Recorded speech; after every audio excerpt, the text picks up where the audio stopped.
अस्सलाम वालेकुम गाइस, उम्मीद है आप सब लोग खैर से होंगे। अल्हम्दुलिल्लाह मैं भी ठीक ठाक हूँ। तो भाई मुझे कुछ कमेंट्स वगैरह हैं, मैं जिनकी आपको स्क्रीनशॉट लेके दिखाता हूँ कि यानी कहने का मकसद ये कि लोग मुझे जो ना चोर कह रहे हैं। तो बेसिकली अपने पर्सपेक्टिव से वो लोग सही कह रहे होंगे, क्योंकि भाई देखें कि मैंने पिछली वीडियोस में मैंने आपको बताया था कि देखें कि अगर मैं एक लेट सपोज एक मिसाल ले लेते हैं, मेरे को चोर कहने का कोई फ़ायदा नहीं है। अव्वलन ना तो मैं कोई ऐसा काम कर रहा हूँ, ना तो मैं कोई फ्रॉड कर रहा हूँ, ना तो मैं किसी को कह रहा हूँ कि भाई आके लो, ये प्रोडक्ट बेच रहा हूँ मैं, ये प्रोडक्ट, ये बैंक का ये प्रोडक्ट है, ये लो। ना मैं किसी बैंक को प्रमोशन कर रहा हूँ मैं।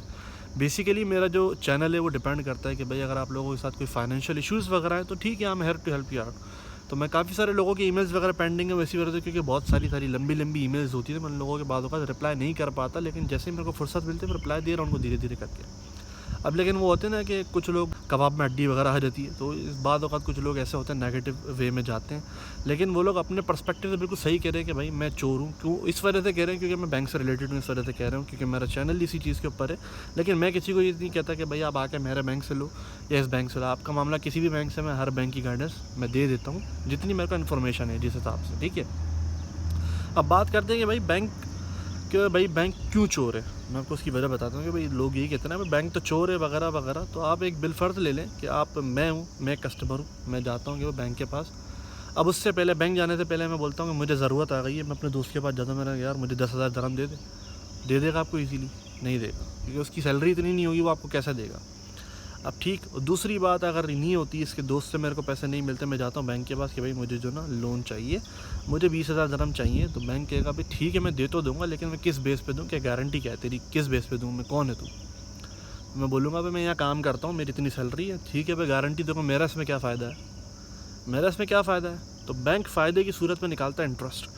अब लोगों के अंदर शऊर होना लाजमी है किसी भी चीज़ को इस्तेमाल करने से पहले, क्योंकि हमारे अंदर आदत है कि हम लोग टर्म्स एंड कंडीशन वगैरह कुछ पढ़ते नहीं है, आँख बंद करके भाई हमारे को पैसे मिलने, क्योंकि हमें पैसों से मतलब है। तो हमें पैसे मिल रहा है तो हम पैसे ले लेंगे, बाद में फिर देख लेंगे, जितनी होगी देखी जाएगी। जब बाद में जब बैंक आपको इंटरेस्ट भेजता है ना, फिर बंदे को एहसास होना शुरू होता है कि यार मैं दूंगा कैसे। तो ये सारी बात होती है, ये सोचता नहीं है बंदा। अब एक बिलफर्ज कर लेंगे, 2 प्रोडक्ट होते हैं बैंक में, बल्कि 3 प्रोडक्ट होते हैं, 4 प्रोडक्ट होते हैं। मॉर्गेज लोन, पर्सनल लोन जो होता है, और आपका ऑटो लोन, और एक होता है क्रेडिट कार्ड। क्रेडिट कार्ड और लोन के दरमियान इतना बड़ा फ़र्क है, लेकिन लोगों को इस पर, उन लोगों की अकल समझने से कासिर होती है, लोग समझना नहीं चाहते। देखिए मैं एक बात बताता हूँ, क्रेडिट कार्ड एक वो ऐसा वाहिद प्रोडक्ट है पूरी दुनिया में कि अगर आपकी कार्ड की लिमिट 10,000 है ना, क्रेडिट कार्ड आप 1,000 दरहम यूज़ करो उसमें 10,000 की लिमिट में से, 10 साल के लिए उसको छोड़ दो। 10 साल के बाद उस क्रेडिट कार्ड के ऊपर आपका जो आउटस्टैंडिंग बना हुआ होगा वो 1 लाख तकरीबन ऐसे कुछ बना हुआ होगा उस कार्ड पे। क्यों? क्योंकि धीरे धीरे मंथली करके जब उसके ऊपर जो इंटरेस्ट जनरेट होगा, लेट पेमेंट जनरेट होगी, वो 10 महीने के अंदर, 1 साल के अंदर आपकी लिमिट क्रॉस कर जाएगा। लिमिट क्रॉस करने के बाद वो कितना हो जाएगा, ओवर लिमिट, फिर चार्ज लगना शुरू होंगे, फिर इंटरेस्ट होगा। वो इंटरेस्ट बढ़ के 50 से 60 हज़ार आपका अभी बैंक के इंटरेस्ट रेट पर डिपेंड करता है। 1 लाख दरअब भी निकल जाए, क्योंकि अब बीच में एक कंपनी थी, फाइनेंशियल कंपनी, प्राइवेट कंपनी, अभी उसका नाम भी बदल दिया गया, अभी भी कंपनी काम कर रही है। उनके इंटरेस्ट रेट सबसे हाईयर थे यहाँ पे यूएई के अंदर, और उन्होंने बहुत लोगों को फंसाया, और बहुत लोगों ने जो ना तकरीबन समझ लें कि खुदकुशी करने वाले माहौल हो गए थे लोगों के ऐसे। तो यहाँ पे बहुत फंसाया, बड़ा हाई इंटरेस्ट रेट चार्ज कर रहे थे वो लोग। तो ऐसे कार्ड थे जिन लोगों ने 20-25 हज़ार के क्रेडिट कार्ड लिए थे ना उस फाइनेंस हाउस से, तो उनके कार्ड अगर उन्होंने अबेंडेंट छोड़ दिए, उसके बाद उनके कार्ड के ऊपर 2-2, 3-3 लाख दरहम के आउटस्टैंडिंग थे। क्यों? क्योंकि इंटरेस्ट रेट भाई बैंक, क्योंकि देखें मैं अगर आप मुझसे पैसे लेते हो पर्सनली, या मेरे दोस्त वगैरह हो, मैं आपको पैसे देता हूँ या मैं अपने किसी फैमिली मेम्बर से लेता हूँ, तो जाहिर सी बात है आप मुझे उतने ही पैसे दोगे ना जितना आप मैं आपसे ले रहा हूँ। जितने मैं आपसे ले रहा हूँ मैं आपको उतने ही पैसे दूंगा ना। अब बैंक ये नहीं सोचता भाई, बैंक को करना है अपना बिज़नेस, बैंक मार्केट में बिज़नेस करने बैठा है, वो खैरात बांटने नहीं बैठा। सबसे बड़ी बात ये समझना लाजमी है यहाँ पे कि बैंक खैरात खरीदने नहीं बैठा। अब मैं बैंक की बात कर रहा हूँ, आप ये बात लगा लें कि पाकिस्तान में तो खैर इतना नहीं होता, और बांग्लादेश का वगैरह का मुझे पता नहीं, एशियन कंट्रीज़ का आप इंडिया की फ़िल्मों में देख लें और नॉर्मली भी देख लें, क्योंकि मेरे रिश्तेदार वगैरह उन लोगों से मेरी बातचीत होती रहती है, तो वो लोग बताते हैं कि भाई हमें अगर किसी से पैसे लेने ना, यहाँ पे एक सेठ वगैरह बन के बैठे होते हैं, मोस्टली ज्वेलर्स वगैरह वाले, या कोई भी होता है मोहल्ले में कोई मालिक वगैरह बड़े पैसों वाला, वो क्या करता है ब्याज पे पैसे देता है कि भाई ठीक है 1 लाख दे रहा हूँ, इतना 20% मेरा, तो 1,20,000 वापस दो। तो उस बात पे ये भी तो चोर वाली बात है ना, लेकिन वो फिक्स होता है। तो लेकिन फिक्स इंटरेस्ट रेट जो होता है अगर बैंक के प्रोडक्ट में, तो वो होता है लोन के ऊपर। लोन के ऊपर आपको 7% या 5% जितना हो, तो ये होता है, ठीक है। अब बात करते हैं दूसरी, ये आपको समझ आ गया होगा क्रेडिट कार्ड में और लोन में आपका कितना वो होता है, लोन आपका वहीं पे फ्रीज रहेगा, आपका उस पर इंटरेस्ट जितना फिक्स किया जाता है कि भाई 3% इंटरेस्ट है, 7% इंटरेस्ट है, वो बैंक की रिक्वायरमेंट के ऊपर डिपेंड करता है कि बैंक अपना कितना इंटरेस्ट चार्ज करता है, ठीक है।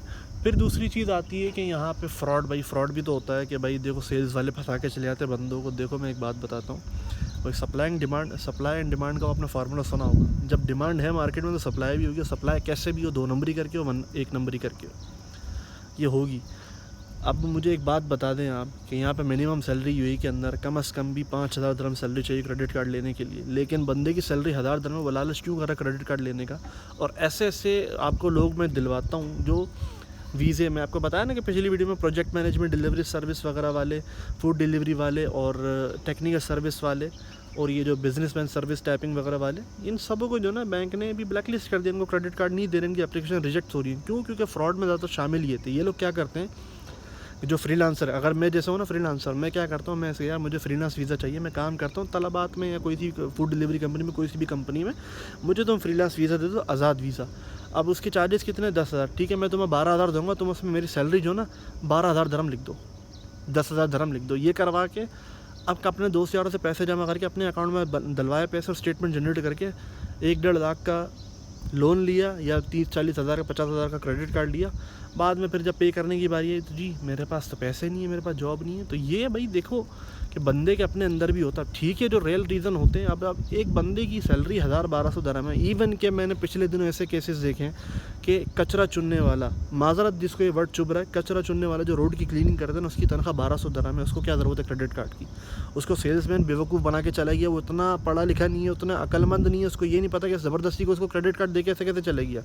उसने लालच करी, लालच का फ़ायदा उठाया सेल्समैन ने कुछ भी करके 2 नंबरी करके उसको फंसाया, कुछ भी किया, उससे पैसे लिए, कुछ भी किया। लेकिन भाई तू एग्री क्यों हुआ?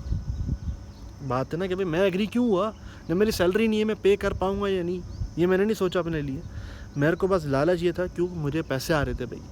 तो ये आप अपने गिरबान में भी झांका करें कि भाई मैं जो चीज़ अवेल कर रहा हूँ, क्या मैं उसको रीपे कर सकता हूँ फ्यूचर में या नहीं। ये बंदे को नहीं समझ आती, बंदा सिर्फ उस लालच में होता है कि मुझे पैसे चाहिए तो मैं लेके निकल जाता हूँ।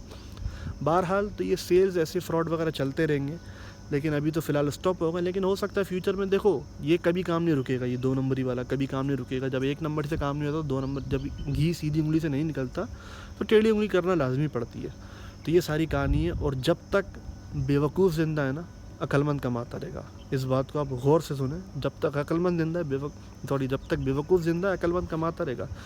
यानी जब तक लालची ज़िंदा है ना, सेल्स वाला कभी भूखा नहीं मरेगा। ये बात अब लिख के रखने मेरी। बहरहाल अगर आपको कोई बात बुरी लगी हो तो माज़रत, तो इंशाल्लाह मिलते हैं अगली वीडियो में। तो सिनेरियो को आप लोगों ने अच्छी तरीके से समझा होगा आई होप। तो इंशाल्लाह मिलते हैं अगली वीडियो में, तब तक के लिए अस्सलाम वालेकुम। Thank you so much. Channel को सब्सक्राइब लाजमी कर देना। Thank you.